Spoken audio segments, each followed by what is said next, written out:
45তম BCS সার্কুলারের পদ সংখ্যা ছিল 2300+, কিন্তু সেখানে 1807 জনকে সুপারিশ করা হয়, চূড়ান্ত সুপারিশ। পরীক্ষার্থীরা, মেধাবীরা বিসিএস পরীক্ষার ভাইভা উত্তীর্ণ হয়ে তারা উনাকে আমাদের দাবিগুলো বলার জন্য আমরা গিয়েছিলাম, আমাদের দাবি শোনার মতো ওনাদের সময় নাই। তাই আমরা বলবো আপনারা এই কমিটি বন্ধ করেন। আমরা রাষ্ট্রকে বলতে চাই আপনারা এই কমিটি বন্ধ করেন। আমার বক্তব্যের সাথে আমার এই বক্তব্যটা আমি অন করি, অনেকেই বক্তব্য বলতে চায় না।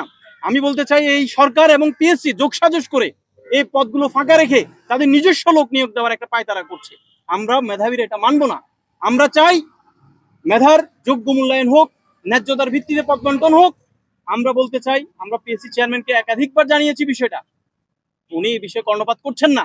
ওনার এই আসন কিন্তু চিরস্থায়ী কোনো আসন নয়। ইতিপূর্বে আমরা শ্রদ্ধা ভরে স্মরণ করে এমন কিছু পিএসসি চেয়ারম্যান ছিল, বিশেষ করে ডক্টর সাদাত স্যারের মতো, যারা নন ক্যাডার নিয়োগকে একটা অন্য পর্যায়ে নিয়ে গিয়েছিল, যারা অসংখ্য বেকারের প্রাণের স্পন্দনকে বুঝতে চেষ্টা করেছিল। কিন্তু বর্তমান পিএসসি বেকারদের প্রাণের কথা, মনের কথা বোঝার চেষ্টা করছে না, বারবার বেকারদেরকে বঞ্চিত করছে।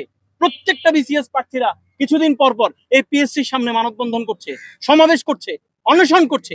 কেন? আপনাদেরকে এখানে বসানো হয়েছে কি জন্য? সরকারের অর্থ উপভোগ করার জন্য, পিকনিক করার জন্য, নাকি শিক্ষার্থীদের দাবি দাওয়া নিয়ে কাজ করার জন্য? শিক্ষার্থীরা কি চায় সেটা আপনারা বোঝার চেষ্টা করছেন না। নিজের মনের মতো করে আপনারা রেজাল্ট পাবলিশ করছেন। অসংখ্য পদ ফাঁকা থেকে যাচ্ছে। আমাদের 45তম বিসিএস সার্কুলারের পদ সংখ্যা ছিল 2300+, কিন্তু সেখানে 1807 জনকে সুপারিশ করা হয়, চূড়ান্ত সুপারিশ। এবং নন ক্যাডারের পদ সংখ্যা ছিল 1022টি, সেখান থেকে মাত্র 545টি পদে চূড়ান্ত সুপারিশ করা হয়।